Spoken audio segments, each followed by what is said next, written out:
Hey, welcome to the One Piece at a Time Distilling Institute with your host, the alchemist of Indiana's Black Forest, Alan Bishop. Hey, this channel is all about home distilling and legal distilling. If you've got questions, reach out to us in the comments below, social media, or via bishopshomegrown@gmail.com. And don't forget to check out thealchemistcabinet.com. Record over here. All right, I guess I'm doing the intro. You always do the intro. I always do. I just make up shit. I'm getting really good at this podcast thing. It's all just making up shit when you're on a podcast. It's fair. It's just have at it, because otherwise you get nervous and it's no fun. So, back with the One Piece at a Time Distilling Institute, your host Alan Bishop, the alchemist of the Black Forest, as well as with Still It. I'm sorry. What am I doing? I'm trying to like give him way more credit than I should. Still learning. What is it? Still learning. When is it still happening? I'm still recording. Well, okay, fair enough. And we have a special guest today in the corner, tiny bedroom studio chair of claustrophobia. Right? We have Justin's wife, Tiffany Whaley. And what did we decide today was? 5 and 35. 5 and 35. All right, so I'm putting myself on the line here, and I'm going to preface this with, neither of you two are going to hurt my feelings. If there's something you don't like, it's okay. So all of these are mine, or ours. You've worked on some of them as well. They are all home distilled spirits. They're pretty weird. It's a pretty weird flight. Like, legitimately, I don't know where else you're going to see a flight that's recorded that people can listen to the notes on, that includes agave spirits, a coffee-based spirit from our friends over at Stave and Bean with John and Corey, a Groot stone beer that's been distilled, or a Russian samagon infused with a weird herbal tea. Like, this is the weirdest flight that you'll probably ever have in front of you, is my guess. I'm still trying to figure out what order we're going to do these in. We're going to go around the world. So, honestly, I think probably I would do... Samagon first? No, I would save that because it's botanical. So okay. These two botanicals I'd save for last. Okay. I think what you're probably going to want to do is the coffee spirit, as well as, what was the other one? Pechuga. Yes, there's. I just like. All right, the only clean things that we have Coffee spirit. are the coffee spirit and the agave. Okay. So let's do coffee spirit, agave, and then you can do any of the three others after that. Maybe save Pechuga for last because it's the weirdest. Yeah, okay. Definitely. So what we're starting with right now, and Justin's going to go ahead and pour for us, correct? Yes. All right. So I'm just going to set my glass over here and let you pour. So what we're going to start with is our coffee spirit. And for those of you who follow the One Piece at a Time Distilling Institute on YouTube, you've seen where I've been testing out the Ozark Stillworks. Wayne Herbert, a good friend of mine who does a lot of still building for apparatus in particular. He built a rectifying deflator, which is kind of different from anything else out there. It's basically a 2-inch tube with flattened annealed copper around it. It is fantastic at making one-pass spirits that taste like pot distilled spirits, or double-pass spirits that say between 160 and 170. We did a coffee and sugar-based distillation with that apparatus, and then we did the same coffee and sugar-based distillation with his second apparatus, which is called the Mr. Fusion. The first one's called the Shocker. The second one's the Mr. Fusion, which is a pot still head with a coil on the inside. So you get a pot still head with a deflator on the inside. That one was closer to 170 proof on average. And then I blended those two together and I brought it down to 100 proof. This is actually made out of Stave and Bean coffee. John Waddell and Corey Welch, they started that company a couple years ago. And this was coffee that was...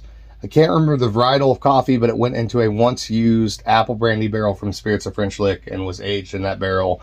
We had some left over that unfortunately went stale on us, and I took that and made a cold brew coffee out of it. I can't remember how much coffee I used in it, but you can go find the video on the One Piece at a Time Distilling Institute, and then compared and contrasted both of those different distillation apparatuses on the channel to see how they fared. And then this is the blend of both of those together. I definitely that was super complicated. Stave and Bean, because they have a distinct smell. Yes. Anyhow, to their coffee. Absolutely. And I'm gonna on these. I'm gonna wait until you guys give some notes. I'm not gonna throw in anything until you guys give some notes. So, because I'm pretty fucking critical of my stuff as it is. So Right. So nose wise, like it has the robustness of a coffee that was hot brewed, but it doesn't have that acidity on the nose. So it's like a good mix between a hot brew and a cold brew. right.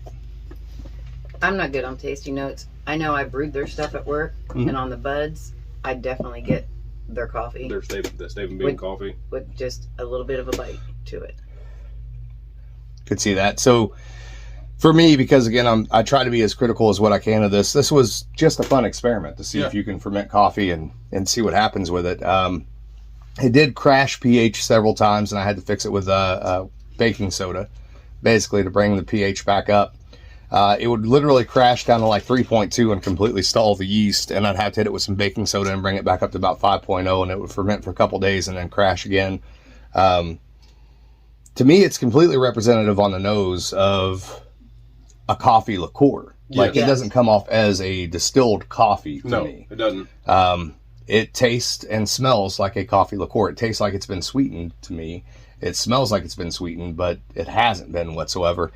I think it's very representative of what John and Corey are trying to do with Stephen Bean coffee, though. Absolutely. And I think if anybody had this in front of them, and you also had the apple brandy barrel aged coffee in front of you, you could A and B those, and you could definitely see the transition between the two and how they're related.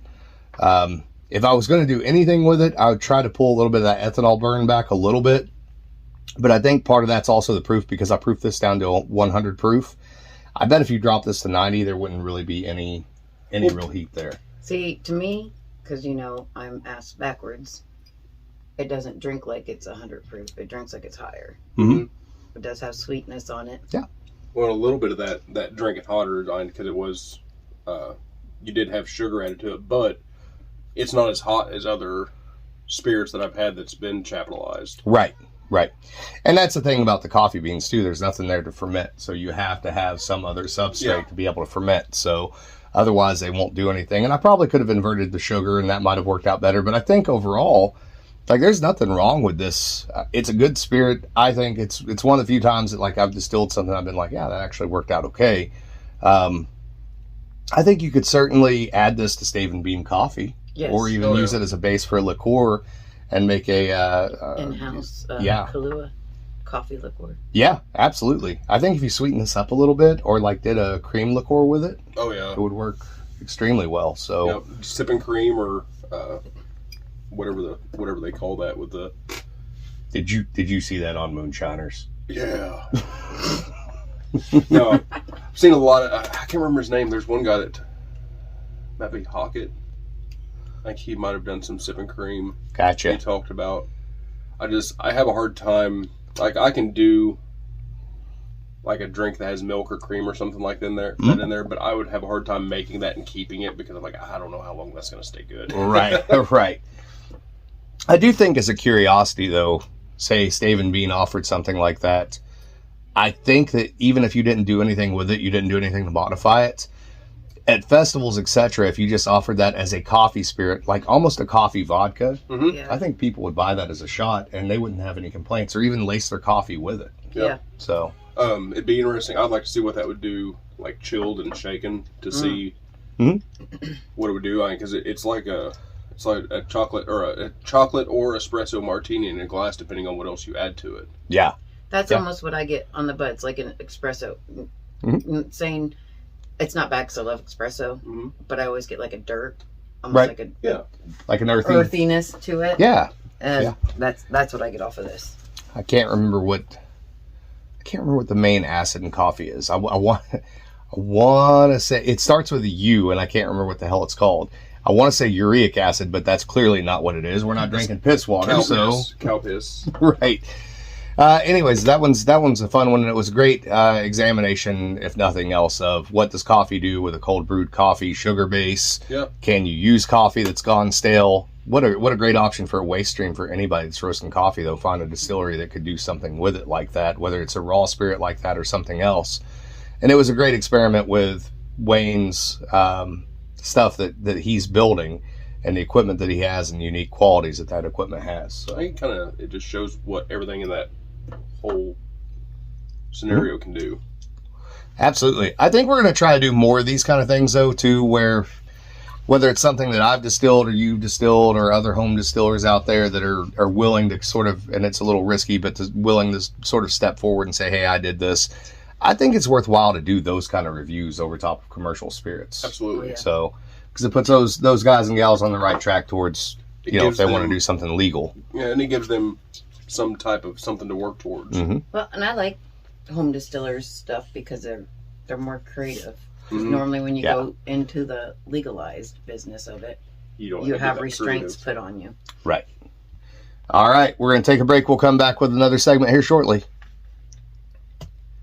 So, on the next one, because I kind of rushed into that one, let me stop the fucking video. Everybody's like, look, I got behind the scenes stuff because Alan doesn't edit anything. All right, we're back with me dying. We're back with 5 and 35 with Justin and Tiff Whaley. And in the last segment, we did not get a chance to really properly introduce Tiff. So I'm going to kind of let Justin and Tiff sort of go over their background, where they come from, how they got involved at Spirits of French Lick, because they do both work at Spirits of French Lick. Obviously, you guys know that Justin is my assistant distiller, but Tiff is also general manager, correct? Yes. Correct.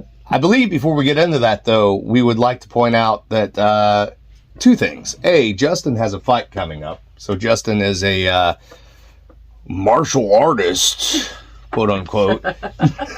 He's going to whip my ass. It's coming. Did you see that face? Going to whip my ass. Anyways, he's involved. What the hell's it called?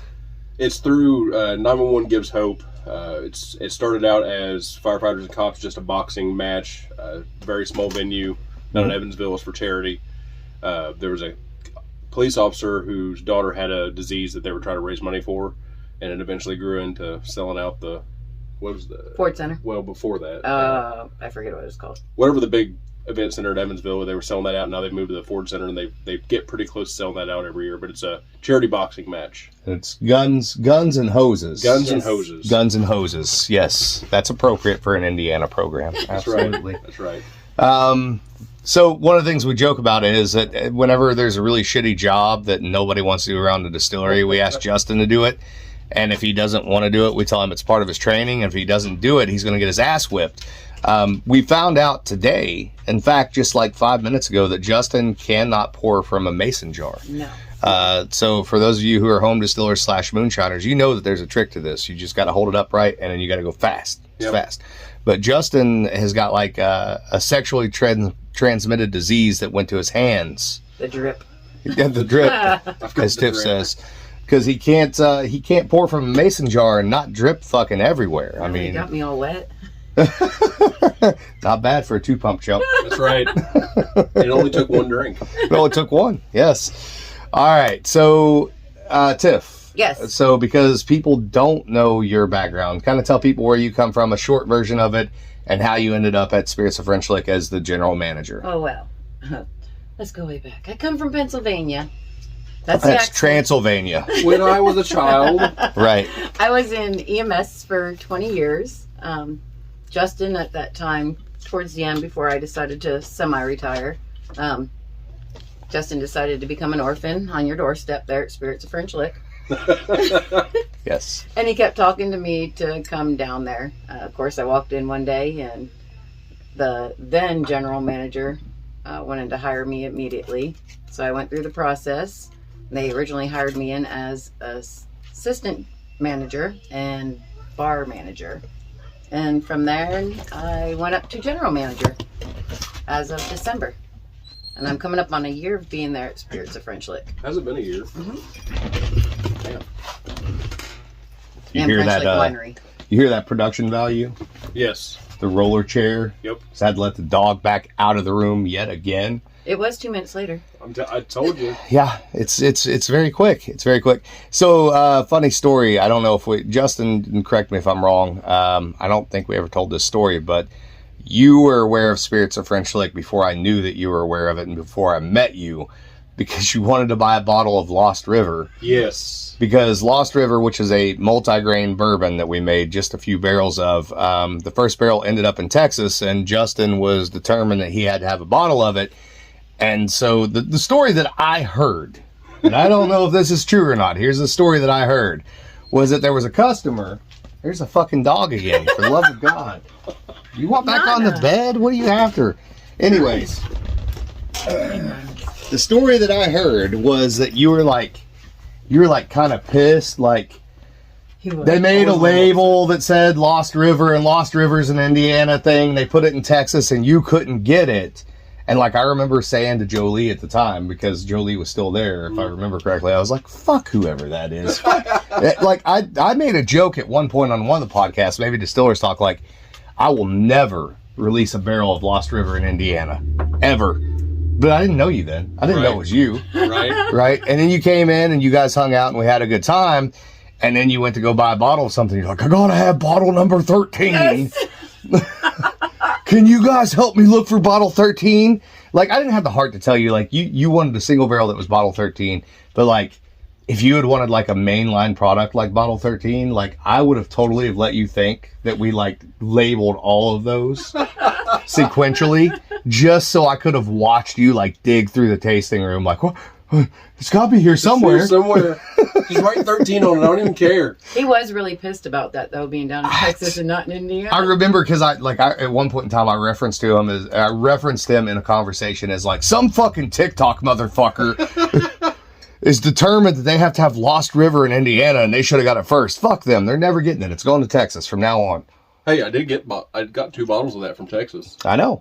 Well played. And that's one reason why I couldn't even be mad at you, because even if you'd heard those words, if you'd got those bottles, I'd been like, well played. This motherfucker. Well played. Well fucking played. What? He wasn't the only one calling you an asshole, because we weren't the other night. The owners are calling you an asshole too. I'm okay with that. The more people that I can get to call me an asshole in the distilling industry, the more success I feel like that is. Because if they didn't care, they wouldn't talk about you. They wouldn't bring you up, and if it wasn't relevant, they wouldn't bring it up. And even if they get mad that they can't get your product, and I'm not trying to be a dick, keep people from getting product. Like, that was a joke. Like, like, I'm just going to send it to Texas, right? But if I fuck with you and then you fall into my trap, all you've done is make us more famous as distillers. Yes. So that's fine. Yeah. I haven't heard him call you an asshole yet, but they called Justin an asshole the other night. She's like, I remember this guy that kept calling. Oh, the owners called it. Yes, oh, gotcha. Yeah, I gotcha. I follow. They yes. were so. I was in the office when that happened. Yeah. And then they didn't want to hire him at first when they found out who he was. Yeah. Well, I went to bat for him because, like, I told Dad when you guys first started hanging out, like, Justin started just randomly coming in, and Dad's like, "Is he just gonna come in and not get paid?" And I'm like, I mean, we'll see how long he wants to do that for, right? Until I get paid. Right. And then you just keep showing up, and like it goes from 1 day a week to like 2 days a week. And at some point I'm like, they should hire this fucking guy. Like, he's doing a lot of shit for free. Like, I remember having a moment where I was like, because on Mondays, you know how I come in and everything, we have to clean everything on Monday. Because I get obsessive compulsive about it. I'm like, oh, you do? There was one day where I'm like, can you clean the bathroom? And then I'm like, that was pretty shitty. We should probably hire him if he's going to clean the bathroom. Cleaned the bathroom. You did. Shit, I think I was climbing underneath the fermenters back then too. You earned it the hard way, for sure. I didn't see him at all because between the firehouse, the ambulance, and then over volunteering with you guys. Right. I was like, okay, I don't have a husband because he's gone. He was never there. All right, so the next one, this one's a cool one. So this is an agave spirit. This is it's not mezcal. The joke that I make about it is it's like the Tenacious D song. This is not the greatest song in the world. It's just a tribute because we couldn't actually remember how to do it the right way. So this is basically a wild heirloom agave syrup that I fermented with some mesquite smoked rye malt, a little bit of lime pill, a little bit of ginger, and then put into a stripping still with a thumper on it and then made hard cuts on. After that, we then took it and put a really cool piece of oak on it. Tiff, you'll appreciate this because I don't know if I've ever told you about it. So my friend Kent Mace out in Oklahoma, who may or may not do a little home distilling, he was adding onto his house and he was looking for an old log cabin to get logs from to add onto his house. And he found a cabin, I believe in St. Louis, outside of St. Louis somewhere. And he bought it and bought these logs out of it. It was a 170-year-old log cabin. So the oak's actually older than that. He didn't need all the logs, so what was left over, we've been taking and cutting up the heartwood from, because even though it's weather checked on the outside, when you cut into the heartwood, there's still sap in it, so it's still good oak there. This would have been virgin oak when it was cut, obviously. The cool part of the story is, and I can't remember the gentleman's name, he had the same name as a Civil War officer of some kind, I don't remember the position, that had gone AWOL in St. Louis, and they went after him, and I can't remember if they hung him and killed him in the house, or he hung himself and killed himself in the house. It's one of the two. So not only is it 170-year-old oak, 170-year-old as far as the cabin goes, but we call it the murder house oak. There's a very small amount of it out there. Kit has got some logs of it that I'm about to get from him and hopefully make some full barrels out of. I charred it to about a number 2, and I put it through the ultrasonic aging machine for maybe 8 or 9 cycles, something like that. So I do like the history on the wood, though. That's cool. Your throat is making growls. Yeah, it is. So is this? I think I've had this unaged or unoaked. You have. Okay. I can't pinpoint the nose. Like, it smells familiar to me, but I don't know. Nose-wise, is super light. There's citrus there, which makes sense because it was. You said the citrus was in the ferment. It was actually in the still. In the still, okay. Yeah, it was in the thumper. Oh, definitely citrus on the buds. There's a lot of vanilla there, though, too. I don't get the vanilla. And for being an agave spirit, That sounded like a fart. But It did wasn't. sound like a fart. I've got the clapping. Meatloaf. I wish I could do it again. No, I can't. You've got the chair farts. Right? To me, on the nose, it smells like I'm like down at an old fishing pond. Oh, wow. That's not bad. That's good. I'm not saying it's bad. It's got Good the memories. fish funk to it. I want you to elaborate on the like- fish pond.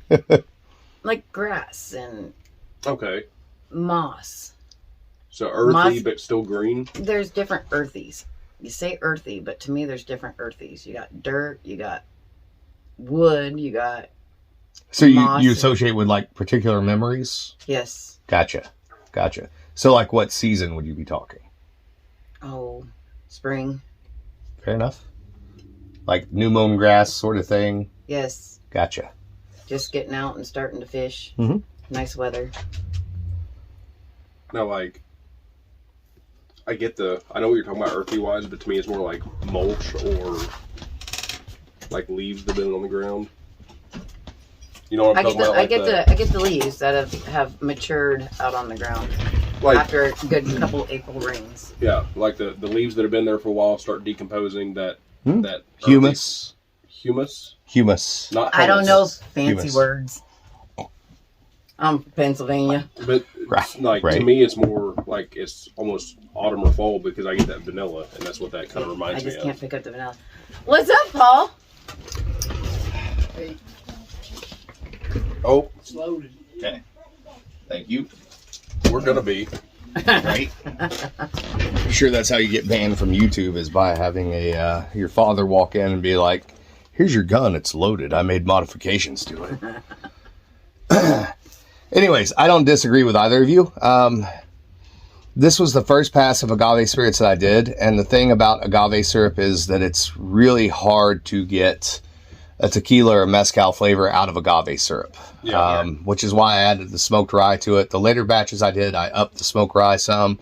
That lime pill is definitely to the forefront, but I forgot to mention there's also ginger in there, and I get a lot of the ginger out of that as well. That might be what that spice is on the back end that I'm picking up then. But that oak is so fucking strong that it just overwhelms all of that for me. Yeah. This, like, if you blinded me on this, I couldn't tell you that this was not a really light bourbon. I would have thought that that's what it was. It looks like a light bourbon. Because I don't think the agave and the various other aroma components there are strong enough to sort of overwhelm that, which speaks highly of that oak.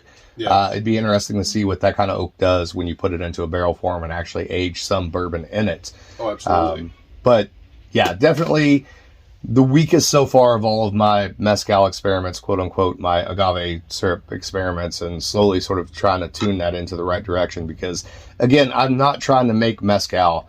I'm trying to kind of pay tribute to it and put a United States spin on what mezcal can be if you have to make it out of agave syrup because you don't have anything else. So, and that might be why I enjoy that one, though, also because I don't have a good relationship with agave spirits. Right.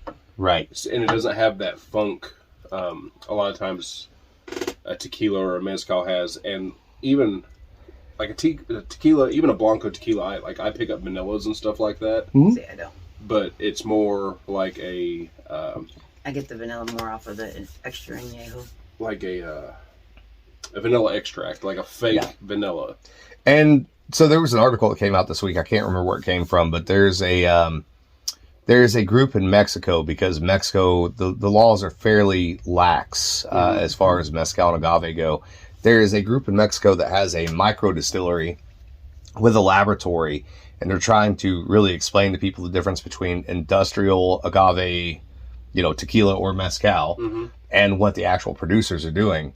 But I didn't realize that mezcal was as open in Mexico as what it is in particular to adding different additives to it. And most of the celebrity brands that you're seeing, so you mentioned the vanilla thing, they're using different extracts to add those flavors to it. One of our favorite tequilas, Cava de Oro, you can tell, you open the bottle and there's stuff that's added what it to is. Yeah. Yeah. It's super sweet. It's sweet. It almost has, how some like Jamaican rums have a funk from but it's like vanilla, but it's post-ferment vanilla. Right. It has a lot of that to it. It's really, I love the Cava de Oro, but like a traditional. Right. Entirely different. And I don't have any problem with that as long as people disclose what they're doing. Absolutely. Well, see, I noticed too when we went to Mexico, the tequilas I drank down there were a lot different than, even though it comes from there, but what they ship to the States. Like, there were special little hidey holes when you were walking down the street that you could get really good tequila from. You talking about butt stuff? Hidey hole. Butt stuff. You're right. Hidey holes. What a hole. Hidey holes. Oh, okay. Plural. Multiple. And even. Yes. Yes. Absolutely. No, I agree with you. And I think that part of that is the same reason industrial tequila struggles, or even industrial mezcal, which is not really a thing, but there are companies out there trying to do that, is because they're not using the roasting process for the piñas. They're basically using hydrolysis to remove the sugars from the agave piña. And so they have the same problem that I'm going to have, right? Yeah. That how do you get this to taste the way that it traditionally should? And unless you're adding something to it, whether it be your artificial flavors or in this case where I've tried to add the smoked rye to it, you're not going to find those flavors for sure. So I will say that versus the straight clear spirit, when it's clear, the lime comes forward super, super heavy, and the smoke from the mesquite comes forward. Like, that's lost all the smoke. Right. Absolutely. I agree. So what proof was this? Because it drinks about 85, 90 to me. It's right at 100. Oh. Typically. I am so off. Like, unless I say something or unless something's marked, typically most of the things that I do on this level around 100. And that's just an old moonshine thing because, going back to the days of actually selling moonshine, people felt like they were ripped off if they weren't getting at least 100 proof. Yeah. Like anything below that, like you couldn't sell it. And there were guys that would know. But there's some really good stuff, especially some of the moonshines sit at a lower proof. Yeah. But that was a commodity thing and actually selling. So pick up more flavors off of a lower proof. Yeah. All right, we're gonna wrap this one up. We'll be back momentarily.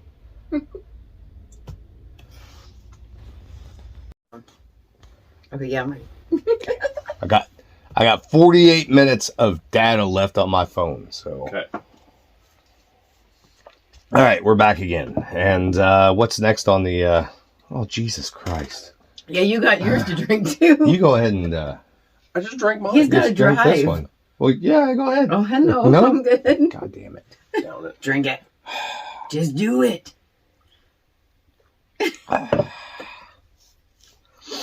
At least it's We're all not gonna be bad. asleep watching popcorn later. You goddamn right. It's happening. Popcorn. We're all I thought falling we asleep. were watching... Honey wants us to Chupa. watch Chupa. Chupa. Oh, we're gonna watch Chupa. And it makes you cry. Actually, it's an excellent movie. If we don't watch it tonight in there, you guys should watch it. It's on Netflix. Okay. So it's like, I don't know the best way to say it, like maybe almost like a sort of Hispanic, like ET version. Really? Right. But it's the. Oh, like you were doing that. Huh? His throat keeps... Got this weird. Is that what that noise Yeah. was? Yes, That was his your throat. throat? Yeah. Sound like butchering a snapping turtle, like a death gasp. Anyways, Death stretch. they don't explain where the chupacabra comes from. It's just there, and it's like a legendary thing. And this kid whose father had passed away, they never explained what that was from, who lives, I think, in Arizona, gets to go back during spring break to hang out with his Opa during spring break in Mexico and learn about Mexican culture. And his Opa accidentally hits a mother chupacabra with his car, and the baby gets left behind. The mother doesn't die, whatever. But there's also this sort of government agency that's looking for chupacabra, right? And so they take this chupacabra in, they befriend it, and they teach it how to fly, and it teaches them shit. It's a cool movie. It It's sounds a a really whole lot cool. like Lilo and Stitch. It's very, very. There's Lilo. If Lilo and Stitch finger fucked E.T. Good thing it wasn't the other way around because ET has some serious fingers. Yes, yeah, he really does. He really does. So, all right, all that shit aside, what's next? What we got? Are we doing the tea one or this one? Let's do the tea first. I think because even though it's infused, I think it'll probably be a little lighter. So I was gonna say that because I figured the Sparrow one Where'd you has. know? Well, the Sparrow one has the cedar. it's got a lot. Yeah. I'm excited to try the Sparrow one It's because I was really out there good. for that one. So what we have here, and again, trying to relate all this back to the One Piece at a Time Distilling Institute. The very first spirit that we had tonight was the coffee spirit. You guys can look up those videos. I think I've done some agave spirit videos. I know I've done a Pechuga video. We're going to get into that shortly as well. I also did a samagon, and I did that with the Jason Wade Harrell 13 Stills One Piece at a Time Distilling Institute crossover project, which was the Black Forest Edition still, which I believe you have. Yes, Yep. Absolutely. So this was the first one where we used the gin basket, and one of the unique features of that still is it has a huge gin basket for the size still. So it's a 5-gallon boiler, but the head doubles as a gin basket, and it's a 1-gallon head / gin basket to a 5-gallon boiler. So I packed that full of apples last fall. I made I think it was an oat and sugar base, maybe with some apples in it. I can't remember what it was. It's in the video. You can find it. I think you did do apples on that one. And then steam distilled through the apples in the gin basket. Took that up to a very high proof because Russian samagon is basically like folk vodka, so it doesn't go to completely neutral. It goes up to about 170, 175. It makes a lighter style of spirit, something that you can shoot just for fun, or you can use it for tincture alcohol or things of that nature. I took that base alcohol at 95 proof, I think it says on the bottle. And then last night I added... to 1 quart, I added 4 tea bags of, prepare yourself for the jokes, throat coat tea. And yes, I know, I get it. Tea bag and Yeah, Yes. You're going to get some throat coat. Which is, it's excellent tea. If you ever have a cold or sore throat or anything, it definitely helps with that. And it'll also put you to sleep. A lot of absinthe, like botanicals, etc. I let that set for maybe 8 or 9 hours before I pulled the tea out. And then I let that set overnight to air out. And then I bottled it this morning. So Nice. you guys are the first ones to taste this. I did this as a one-off, really just to see what the fuck would happen because I had the tea. But I was rather impressed how it turned out with... And that tea, by the way, is like 2 years old. It's still a shit. So I'm real curious to see what I you get guys an think. niece off of it Mhm. on the buds. Mm. But I'm really distracted by the humongous spider up there. Ah! We don't just have a spider on the ceiling. We got fucking venom on the ceiling He's up huge. here. Big old wolf spider. It'll be all right, girls. It'll be all right. That's serious. Oh Right. my god. I'm gonna need you two to focus. I can't. Were the apples that went into the gin basket, were they dry or were they fresh? They were fresh. Okay. They were fresh. Holy shit. He's all right. That's scary. It's okay. As long as he stays up there. You're right. So I was expecting that to be a whole lot heavier. If you're on YouTube right now, by the way, you can see the giant wolf spider on the ceiling that's about to fuck Tiff all the way up. all the way up. All the way. Not just a little. It's all So the way. that's a whole lot lighter than It I is light. thought it was going to be. Mhm. I really Again, like. very I think stealthy. the anise is coming from the throat coat. It is. It is.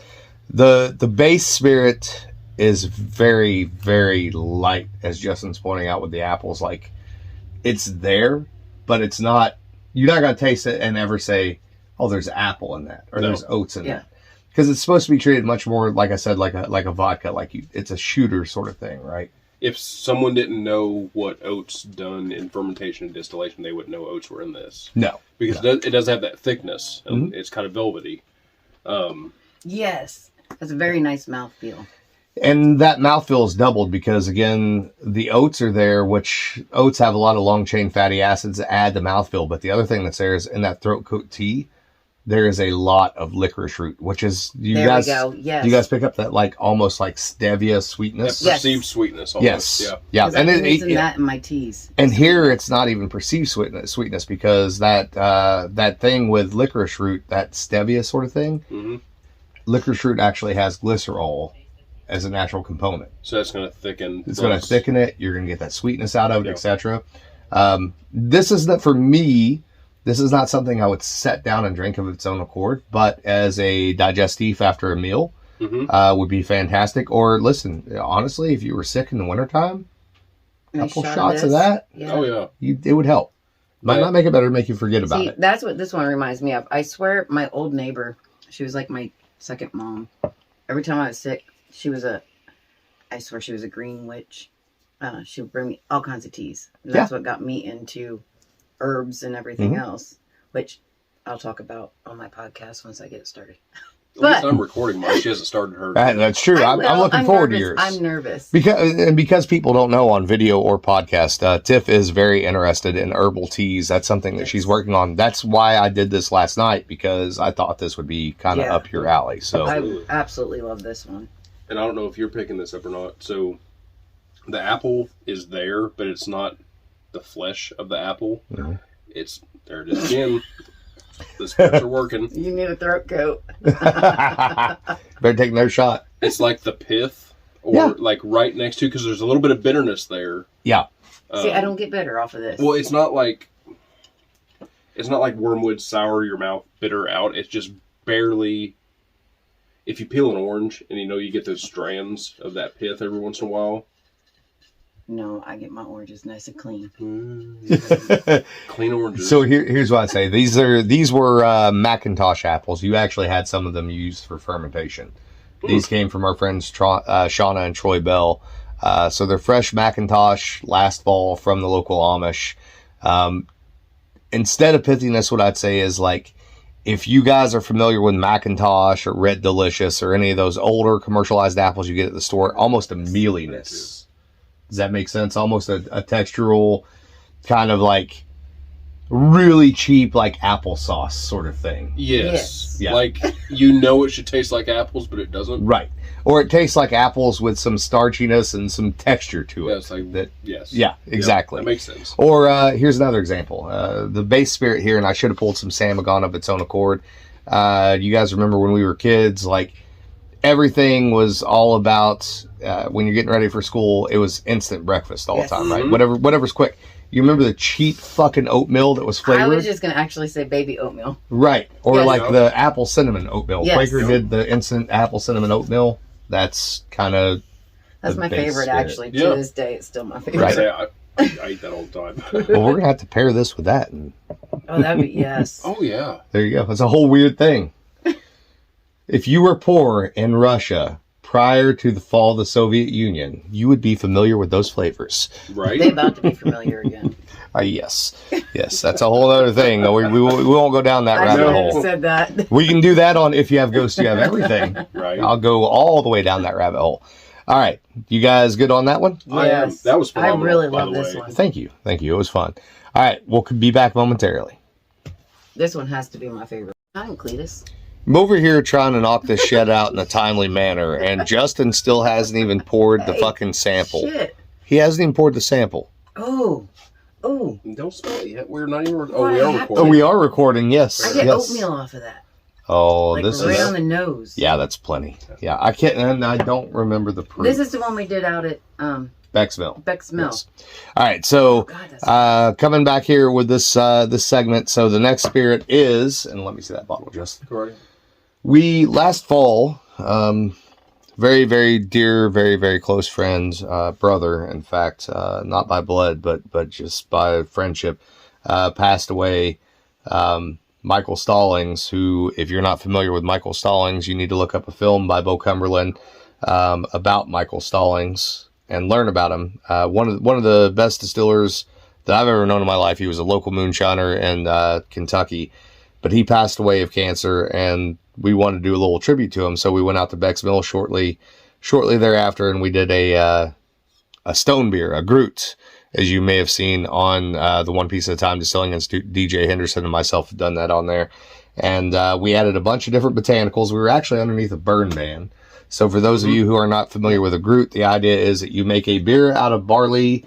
For the most part, you then boil that beer with very hot rocks as opposed to fire in a wooden barrel. And you add your botanicals to it to lower the pH as though you would add hops to beer in modern times. So we took a lot of weird botanicals. I don't even remember what all we added. Went in the wood line and picked some pine. I think it was pine trees. The cedar. Yes. Cedar tree. So Yes. cedar boughs we use as a replacement for juniper boughs, which was common in Norse brewing. We replace that with cedar, and that adds a flavor of itself, and that sort of filters everything, all the solids out of the beer whenever you're actually making it in the wooden barrel. Cinnamon. And then I made up a bunch of shit. There. Yeah, there was a ton of stuff. And horehound candy. Yep. And hot cinnamon disc candy. Maple syrup. Although I'm pretty sure DJ bought the Wilford Brimley version of the cinnamon candy. Did. So freaking sweet. Yeah, it was. And also, the reason I know he bought the sugar-free version, not only did it look sweet and taste sweet, and they didn't look quite right. It was too red. It never finished fermenting. This beer never finished fermenting. And he added a bunch of those to that fucking wash. And then you did a pint. These are pint jars, right? Mm-hmm. Yeah, you did a pint of maple syrup. Maple syrup. Yep. The only reason I remember that there was wormwood in there is I'd never tasted wormwood. And I love absinthe. I was like, I want to try this by itself. And then I tasted it. It was bitter as fuck, and everybody was laughing at me. Right. But, so there were tons of botanicals, and we were also underneath a burn ban. So normally when you make a stone beer or a Groot, where you're actually adding the various different botanicals to the cook for the fermentation, you would be using granite stones that were heated up in a wood fire. Here we typically use hickory because hickory is very common, and I use that for firewood. We weren't able to do that, so we actually put Old Dale Bishop. Can I get an Old Dale Bishop? You guys know Old Dale Bishop? Yeah. We put him in charge of cooking rocks, which was literally, we had a gas burner with a grill grate on top of it and in his chair just to push a bunch of damn granite rocks off the railroad. And you guys can see that as well, either on YouTube or Instagram, one of the two. But this is part 2 of what Kevin Rose, my very dear friend, and I call the bootleg series. These are little limited edition things that we do for fun, for friends and family. This is the second one. It's called St. Sparrow, Songs of Autumn. Kevin put the label together if you're on YouTube.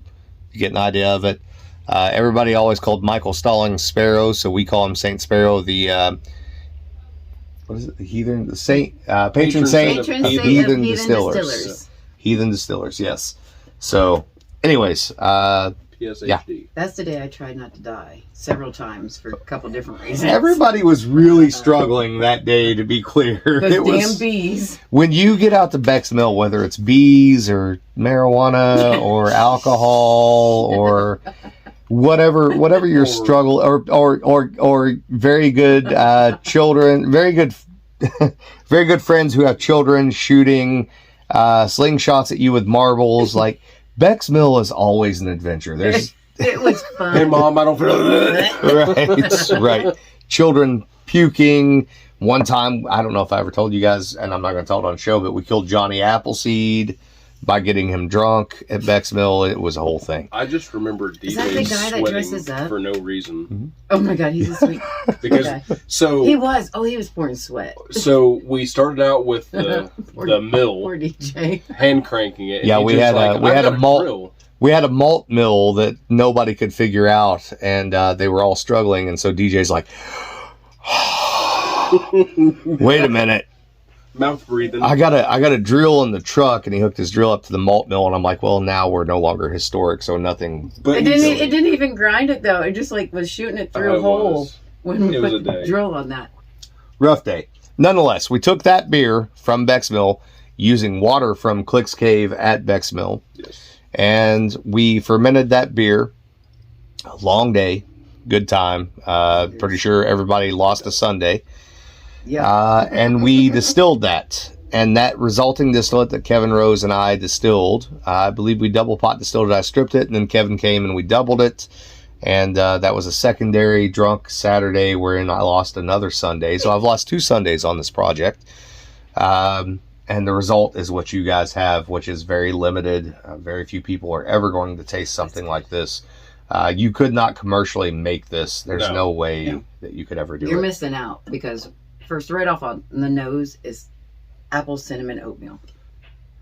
That's what I get off of that. I get a lot of oatmeal and a lot of bran, like bran cereal. This is really good too. And I don't know if you remember trying this when we were there before it started to ferment, like after the cook.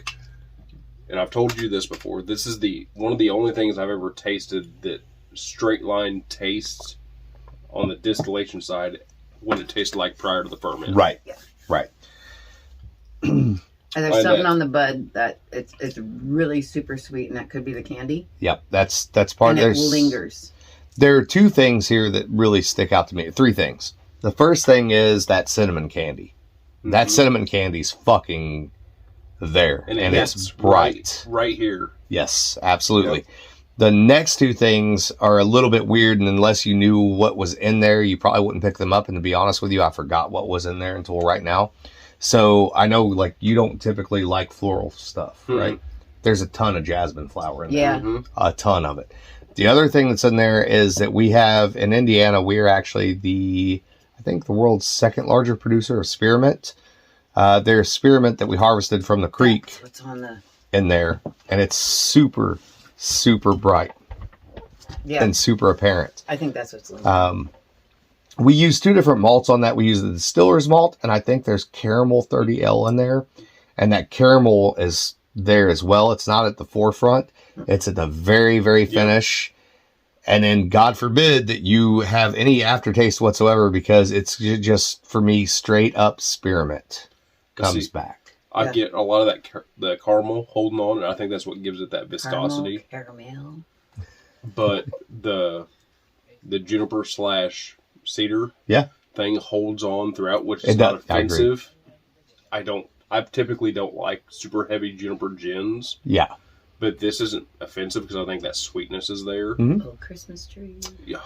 I feel like I've become a little more like nose blind to the cedar in particular over the years, because I've done so many of these groots, so many of these stone beers as part of a thesis. Like, I miss it. I know it's there and I'm familiar with it, but I don't notice it.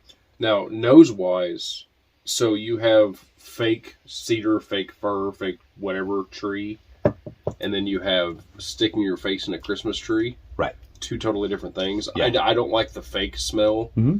This is putting up a Christmas. This is Griswold family Christmas. Like putting up the tree, you get that sap on you. Yeah, the smell. I can see that. It's not overpowering, but it's still there. I don't get.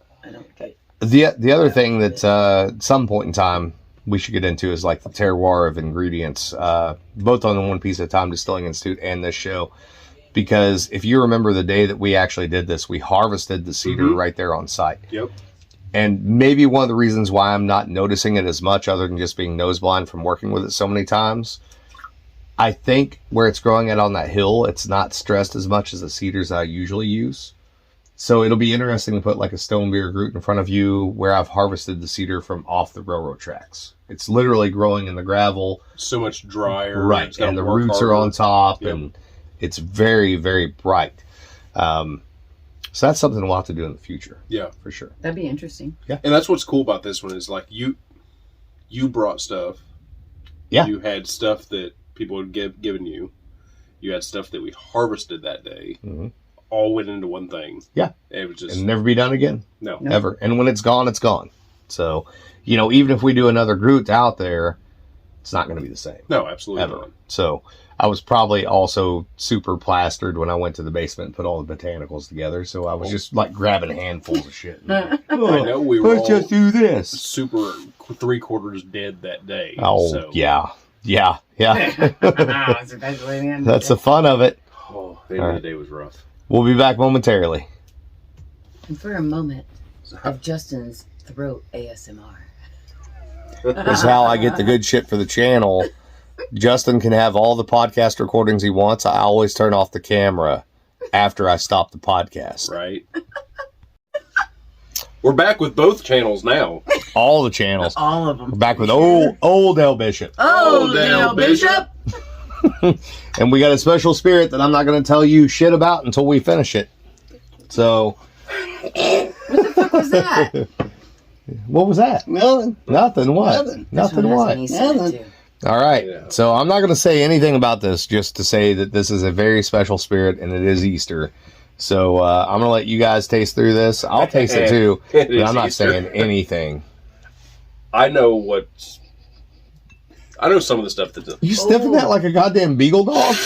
I get a niece. Am I supposed to say that yet? A niece on the nose. Holy shit, that's heavy. On the taste buds too. Holy shit. That's good. A lot of licorice. If I add water, will it change colors? It might lose. I don't know. Maybe. Oh, Well, wait, that's pretty heavy though.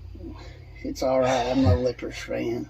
Well, Neither am I, but it's really good. look past the licorice and don't think of it as licorice. Like, bear in mind that what's in there, even though you're associated with licorice, it has its own flavor. So when you taste it again, think A&W root beer. Sassafras. Sarsaparilla. I'm going to let Dale get his tasting notes out before I talk. Well, that's different. Hmm. You like to talk. I do like to talk. It does taste like A&W root beer a little bit. It's kind of flat taste of A&W. Drops on the end. But Does it taste hoppy? I don't really taste no toffee in it. Hoppy. Hop, yeah, Yeah? a little bit. And Here comes Peter. God, if it wasn't for the licorice, it'd be all right. I don't like that licorice taste. hopping right into the still. It does fall flat for me at the end. Oh, fair enough. Yeah, absolutely. So to me, Front of my tongue's burning though. it's the very front is heavy and like fatty, almost like you do like a bacon wash or something like that on a spirit. I've never tasted that. So It's kind of got the gin taste to it too. gin. There's juniper in there. The it's minty That's because on the there's nose. like a freshness like mid palate. Yeah, there is like a mint in it, like peppermint or something. There is peppermint in it. Absolutely. Do you guys pick up anything like vegetative in particular? Like, and when I say vegetative, not like green, but like vegetables. Like there's a note in here for me in particular that I can pick up, and maybe it's because I know it's in there, but That's my problem. Something I that's know fresh it's there. because I get a freshness off of but it. when you think that it's there, it is there, It is, and it's when you cut that particular vegetable when it's fresh. Is that a fruit or a Cucumber? vegetable? No, cucumber. Could be either.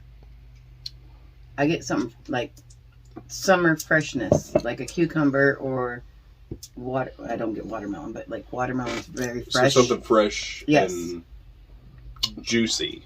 Yes. I taste something about it. I couldn't tell you what it is. There ain't no vegetable that's juicy unless it's tomato. Tomato? Seriously, I don't get tomato. Mm-hmm. I get more like I a have no cucumber idea. freshness. Think Like- tomato soup. There's a viscosity and there's like a almost butteriness or thickness that reminds me of There's tomato soup. thickness. That's what Or a she said. hardiness, I guess. Yeah, she did. Dirty whore. Damn her. Thick with two C's. She had a cigarette. Like Cut her off. if you Welcome to No, the Dale. the number of spirits and the time no longer matters. Exactly.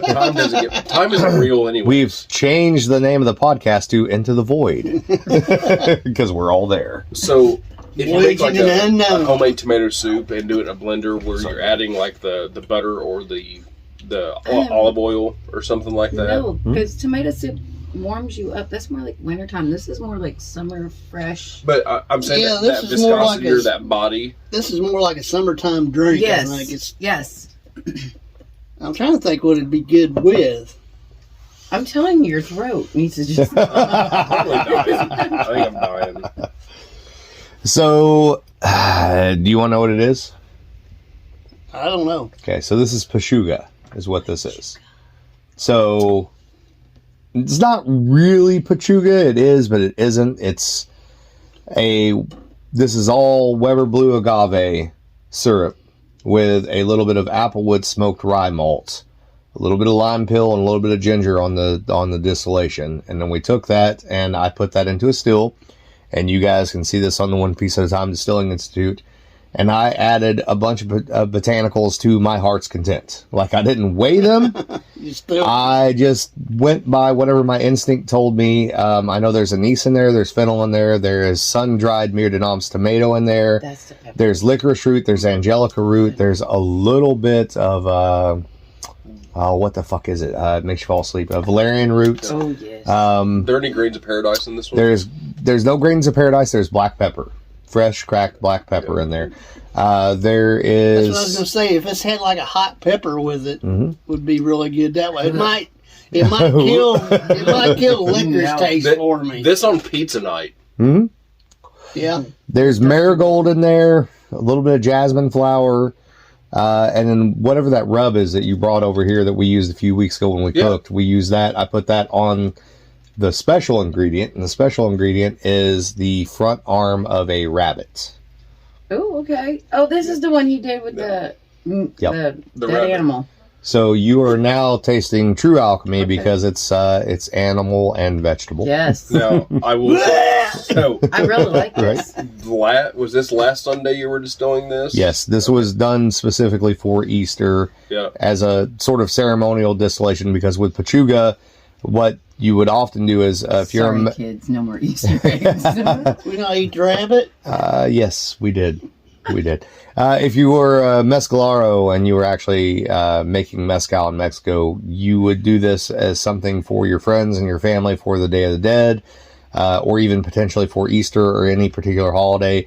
And even if Pechuga was not your specialty, if you're a master mezcalero, every mezcalero will distill Pechuga at least one time in their life. And if they only ever distill it once, they set it aside. Usually this is done with animal protein, although there are now vegetarian Pechugas, which to me seems ridiculous, but whatever you're into. You'll actually raise the animal and butcher the animal yourself as a sacrifice. Put that in a still. Distill your botanicals with that particular protein source. That protein source then enhances those botanicals the same way that fat washing a cocktail does, like a bacon wash or something of that nature. And you'll set that aside, and they will serve that at your funeral as your last drink. Oh, wow. Basically. Okay. So this is very much, for me, a ceremonial thing. It fell in line with Easter, obviously. We use a lot of botanicals that were grown here in the yard. We used a rabbit. We actually had a rabbit that was left over that I butchered from years ago. It was not one of Larry's rabbits, which is kind of cool because we did it ourselves. The Mire de Noms tomato was grown in our garden. It's one that I bred myself. And then we, if you look at mezcal culture, one thing I love about Hispanic culture in general is the religious and spiritual beliefs. And you'll see in mezcal, oftentimes they will use a cross to put on top of the roasting pits, or they will put a cross on top of their fermentation. We made a cross and hung it off the still and then distilled with that. So this is very much a Easter spirit. I won't tell you that it won't make you fuck like a bunny, but if you drank enough of it, Damn it, man. I was waiting on you two to make eye contact. Hey, I'm trying to figure out. There's a fine line with whiskey dick, right? It's either you're fucking for a long time, or you're not going to fuck for a little bit. No, listen, this was done for Easter. This is miraculous spirit is what this is. You're going to fuck for a long time, but then she's going to have a litter, and there'll be 6 titties. I ain't got a bitch box, so I'm good to go.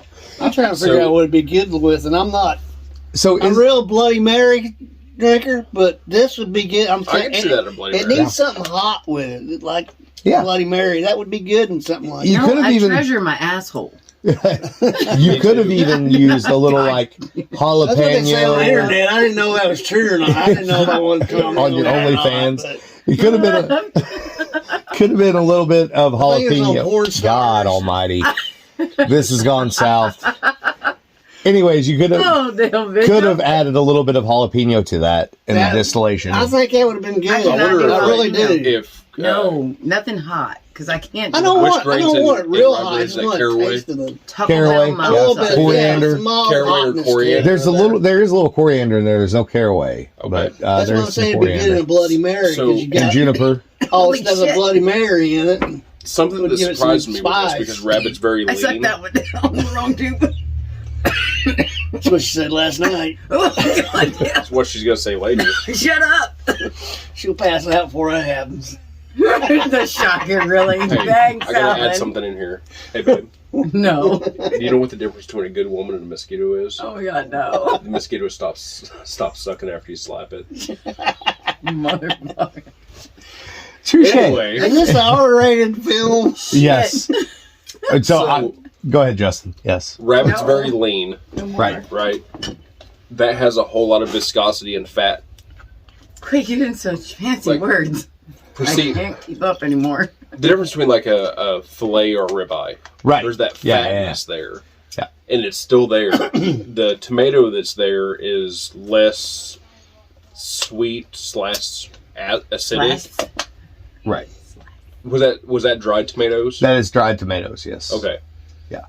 Because you've got like almost like a marinara or a hardiness to it. So here's another weird tasting That's note, good. and bear in mind, Good. You got some hot sauce? you have animal protein here, okay, which I know some people are weirded out by, okay? I get that. There's another tasting Why note would in you here. be weird out? I mean, it's I natural. don't get no gamey off of it. So I don't get the gamey thing, but here's Rabbit one don't have a gamey taste if it's tame rabbit. here's one thing that I will say though. When I taste this, there's a little bit of there's kind of like a thickness. There's an iron. Yes, there's Yeah. Like when thickness you to eat it. greens. Yeah. And again, this rabbit still had, obviously it was raw. It had blood in it. Nice Yep. blood iron. You're distilling a little bit of that across. That is coming across in that distillate. There's something here for me almost on a primal level that triggers something I don't get out of most spirits. Absolutely. It's definitely a different feeling, a different mood, a different taste. Also, everything we tasted up to this point was like, if this were a meal, those were all desserts. Yep. Yeah. This is like main course. Like there's something hearty to it. There's something rounded to it. There's something a little more primal to it, in my opinion. Is there So, vanilla? do you put Yes. it in there, or you just hang it above and let the steam cool everything off of it? Hanging above. Okay. Yep. Goes in the gin basket. And I will say, so the reason I asked what day this was. I'm just asking this for those who are not familiar No, yeah, with absolutely. processes, Absolutely. like a gin basket and stuff. The process of that. So, and this was done in the Black Forest still? No, so this was done in the little 3-gallon alembic. Okay. With just Wayne Herbert Ozark Steelworks, the regular Mr. Fusion without the actual coil inside of it. Okay. So shotgun condenser, Gatlin condenser, all that stuff. A very heavy bodied. yeah. I bet that rabbit was tender when it was done. It was. I bet it Yeah. And felt it actually hard. cooked it probably 3/4 of the way. Yeah. I Rough was that. gonna say, I bet it was So- really tender because all that steam and stuff. And the idea behind that Be like sort steaming of one. the idea behind that sort of sacred distillation thing is that you raised the animal, you butchered the animal, you're going to eat the animal, it's going to be for a festivity, and then you're going to drink the animal. You're bringing that kind of energy or that spirit into you. And I thought, well, if you're not really making mezcal and you're not trying to make mezcal, you're trying to do a U.S. version of it, and you're trying to make Pechuga, which is the next level of mezcal or tequila, how do you make that a Hoosier thing? Rabbit. Right. Yeah. Right? And it just so happened to fall at Easter. So overall, though, I'm pretty impressed with it. I mean, this is not something that you're not going to ever have this like on your tasting bar in a legal distillery, but a good distiller, I think, might have a couple bottles up front at the tasting bar and it's hidden away, and like you get a customer that comes in that really thinks they know what they're talking about when it comes to spirits, and you're like, Try let me this. fucking show you something. you think- right? Tell me what's Like, in there. you think bourbon has to be legal only in Kentucky? Let me try some for you. Have some Pechuga. Right. Enjoy. So I will say, and I asked earlier if this was the thing you were distilling the other day when I came over. Whenever you opened up the gin basket, whenever you're taking the still apart, that smell, Mm-hmm. 100% that. Like it's not a pie chart of, okay, I can get this, I get this. It's all No. melded together very, very well. Mhm. I do almost get off now that you mention that. See, that's persuasion of smelling notes and tasting notes, but I do get like I'm in a butcher shop. Yeah, and no, I can see that. If you ever smoke rabbit, when you smoke it, if you put a pan under it, even if you use water in it, it's always clear. There's never no blood that just fakes out of it. It's always a clear liquid that comes out of it. I think This is kind of like putting one in like a pressure cooker and pressure cooking it. Right. That's what you're doing. I think there's an interesting thing that's going on here that's not just, now that you guys all know what this is, it's not just the flavor, it's not just the aroma, there's an idea there that makes you think about distilling in a different way, right? Like, if I say to you, and you're not familiar with distilling and the history of distilling really, and I say to you that I put an animal in there, like, it does something in your mind. Yes. You start thinking on a different level about, like, and maybe even for me, honestly, and I've butchered a lot of things in my life and killed a lot of animals I've raised, etc. Even for me, there was a little bit of like, this is weird. Yep. This is a weird thing. I could tell you how you could put a little bit different taste on that. If you put Listen to him, he's getting excited now. Oh yeah, you put a rabbit on a smoker and smoke it, the first half of it with a lot of smoke, whether it's cherry wood, apple wood, whatever you want to do, and then put that in there.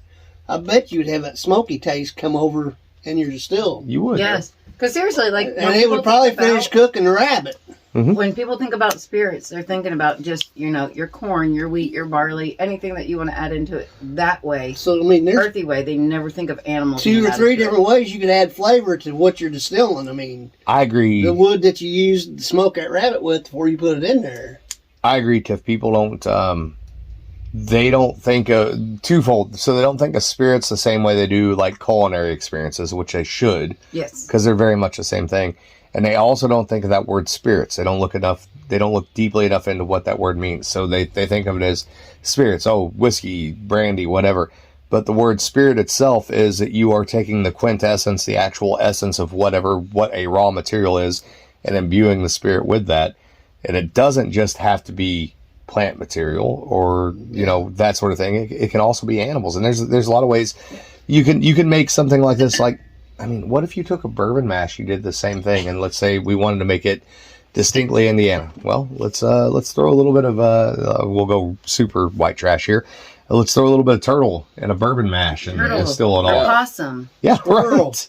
Squirrel. Right. Oh, definitely squirrel. Squirrel would be good. It's almost like being on the same. Willy Wonka had it out with his bubble gum that gave you the full course meal. Yes. Yeah, like Mine is turning you into a damn blueberry afterwards. If you smoke that squirrel or rabbit before you put it in there to finish doing this, you always use apple wood on squirrel or on rabbits anyway. So then you're going to get that smoked apple in there a little bit. See, my uncle always cooked it with wine too, which really tenderized it up and added an amazing flavor to the squirrel and the rabbit. Red wine vinegar is the best to cook something like that with. Yes, yes. God, it's... The other thing about it takes the flavor of that better than anything else you use. It does. The other thing about this too, that something of this nature, once you know what it is and you know what's in it and the sacrifice that went into it and the time that went into it and the weirdness that went into it, is you don't even have to know those things. But when you taste it, again, it's not like a dessert thing like bourbon or tequila, whatever.